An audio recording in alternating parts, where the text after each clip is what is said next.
El trasvase de agua de la Colada a Sierra Bollera presenta una avería.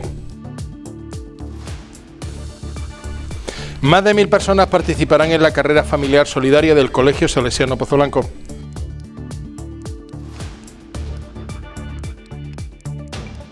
Francisco Antonio Carrasco presenta su libro Los ídolos de bronce.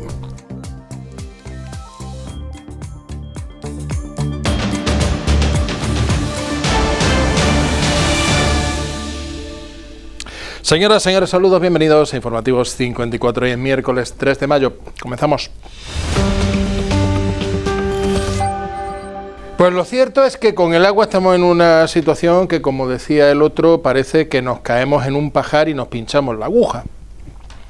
El Ayuntamiento de Belmez ha informado que desde la semana pasada hay una posible fuga de agua en el trasvase de agua desde La Colada hasta Sierra Bollera, ese trasvase de emergencia que abastece de suministro a los vecinos de la zona norte de Córdoba, 80.000 personas de Pedroches y Guadiato.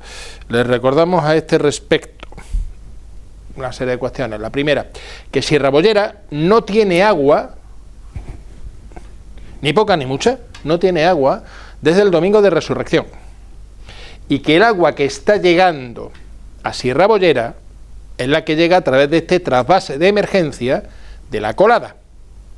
Trasvase de emergencia que, por cierto, es agua no apta para consumo humano, se puede usar para limpieza, para regar las plantas, etcétera, etcétera, pero no es apta para consumo humano, y que eso está haciendo que desde hace ya un tiempo pues haya que suministrar ese agua potable a los vecinos y vecinas de Pedroches y Guadiato con camiones cisterna. Bien, pues ese trasvase de emergencia, según el Ayuntamiento de Belmez, tiene una posible fuga. En un comunicado dirigido a los vecinos, el Ayuntamiento señala que tuvo conocimiento, a través de unos vecinos, de la fuga y que tras ponerse en contacto con Emproaxa, la empresa pública que gestiona este trasvase, comunicaron que es una fuga procedente de ese trasvase de urgencia de La Colada a Sierra Bollera. Hasta aquí está todo más o menos claro. Hay un trasvase de emergencia y parece que tiene una fuga. Y a partir de aquí empiezan las discrepancias. Según el Ayuntamiento de Belmez, la avería tiene un complicado arreglo inmediato, ya que para llevarlo a cabo tendrían que vaciar toda la red de suministro, es decir, dejar esas cañerías vacías y dejar sin agua tanto a Guadiato como a los Pedroches. Agua que les recordamos, aunque no sirve para beber, sirve para el resto de usos. Por eso están esperando una parada técnica pronta para mantenimiento de las instalaciones de La Colada y así arreglar los problemas que pudiera tener la red. Esas han sido las declaraciones del Ayuntamiento de Belmez. Por su parte, fuentes de Emproaxa, la empresa pública de agua, dependiente de la Diputación de Córdoba, que es la que gestiona este trasvase de emergencia. El problema es una rotura que entra dentro de lo normal, según fuentes de Emproaxa, en unas instalaciones que se han puesto en marcha de manera provisional y que se resuelve sin que se generen grandes problemas. La necesidad de vaciar toda la red de suministro ha sido desmentida desde Emproaxa, que señala que es una rotura sin importancia y que para su resolución hay programa de un corte de suministro que están valorando los técnicos tanto para solucionar dicha avería como otras que se puedan detectar. Pero la empresa niega que tenga que causar problemas. En concreto, Emproaxa apunta que el corte se producirá con la debida planificación y si no hay ninguna actuación compleja no habrá corte de suministro ni se vería afectado el abastecimiento. El Colegio Salesiano San José de Pozoblanco organiza junto al Ayuntamiento de Pozoblanco la 4ª edición de la carrera familiar solidaria Marchando con los Salesianos, en la que participarán más de 1000 personas, que tendrá lugar el próximo viernes 12 de mayo. Este año la recaudación irá destinada al proyecto salesiano AUPA y a la Fundación FAST España, concretamente al proyecto Paso a Paso con Martina. Las inscripciones tienen un donativo de 3 euros que incluye camiseta y se realizan en los respectivos centros educativos del municipio. La carrera comenzará a las 21:30 horas con salida desde los patios del Colegio Salesiano y tendrá un recorrido de 2 kilómetros transcurriendo por las calles de la localidad para finalmente concluir de nuevo en el centro escolar. Francisco Antonio Carrasco presentó su último trabajo, de momento, Los ídolos de bronce. Fue en la Biblioteca Pública Municipal de Pozolanco, una colección de cuentos, de relatos breves, basados en hechos reales, con un final real, aunque eso sí, con cierta elaboración por parte del autor. Yo, cuando era pequeño, pasé muchos años en el campo, y entonces mis abuelos, la gente que iba a trabajar allí o algo, me contaban historias. Cuando se bebían una copilla de vino, al final acabar de trabajar y los ojos empezaban a chispearle, ¿no? Y entonces, es curioso, el campo se llamaba Mataborrachas. No sé que hubieran matado a ninguna borracha ni nada, pero se llamaba así, ¿no?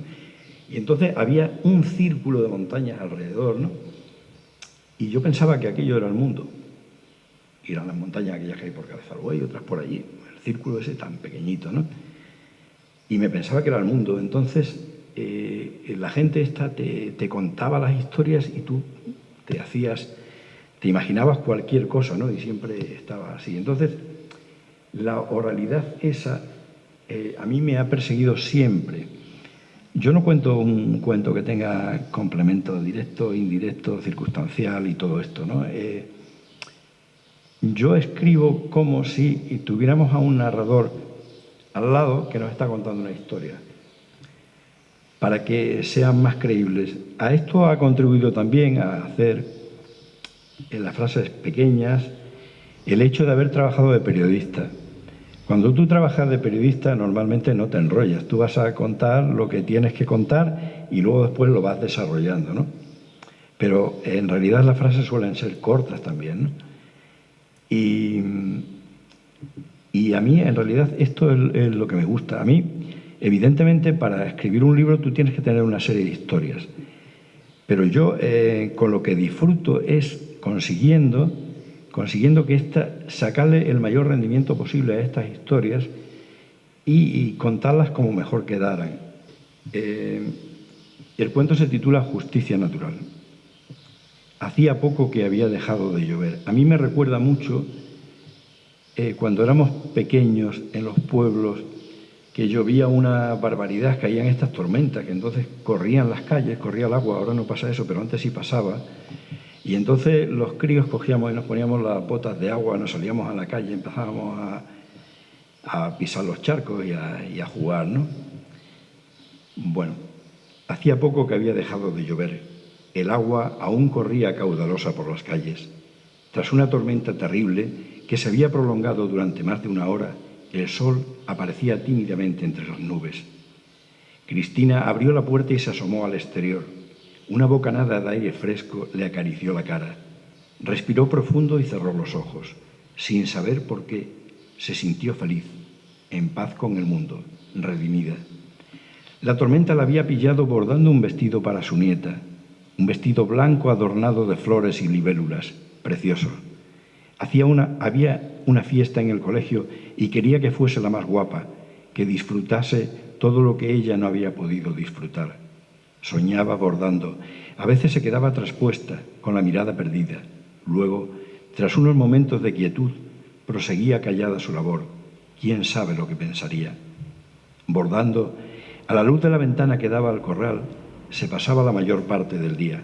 Bordar la relajaba, le gustaba mucho y también le ayudaba a ajustar la magra economía familiar. Pasaba muchas estrecheces, aunque nunca les faltara de comer.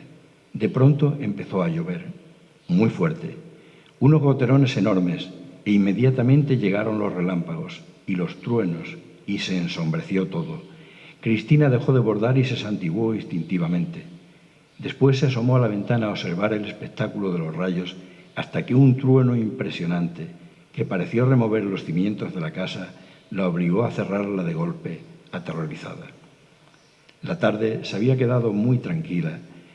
Los niños se habían calzado las botas de goma y jugaban en el agua.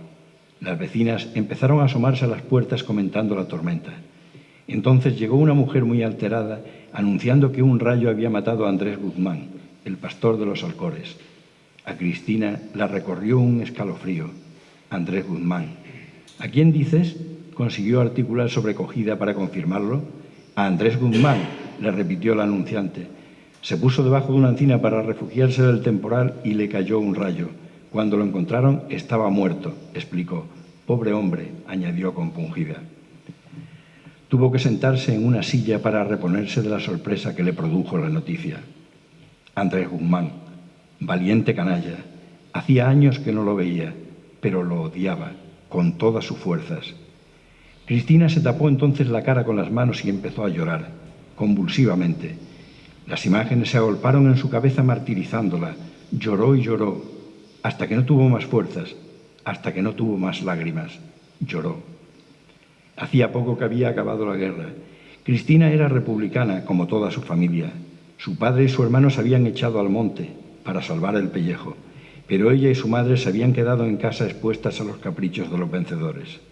A veces las morían a palo acosándolas de preguntas que no sabían o no debían responder. Otras le rapaban la cabeza y la sacaban en procesión por el pueblo para escarnio público. Aquella tarde maldita fue peor. Tenía 20 años. Llegaron aporreando la puerta y se la llevaron a la cárcel. Unos jóvenes que hicieron comentarios obscenos sobre su cuerpo, advirtiéndola de que se iba a enterar de lo que es bueno. Ella no les hizo caso. Siempre era igual. Pero aquella tarde no fue igual. No le pegaron, ni le raparon la cabeza. La violaron. La metieron en una celda y al rato llegó Andrés Guzmán, un joven que la había pretendido sin éxito antes de la guerra. No intentó siquiera seducirla. Estaba decidido a forzarla, a abusar de ella impunemente. Y lo hizo, jaleado por sus amigos, los que la habían sacado de su casa. De nada le sirvió defenderse como una jabata, ni llorar cuando vio que todo estaba perdido. Fue muy violento y doloroso. Al acabar, mientras Andrés abrochaba satisfecho los pantalones, con todo el odio que pudo acumular en aquel momento, lo miró a los ojos y se lo dijo: ojalá te parta un rayo, cabrón. Así concluye. Efectivamente, muchísimos años después, cuando ya era abuela, pero lo partió.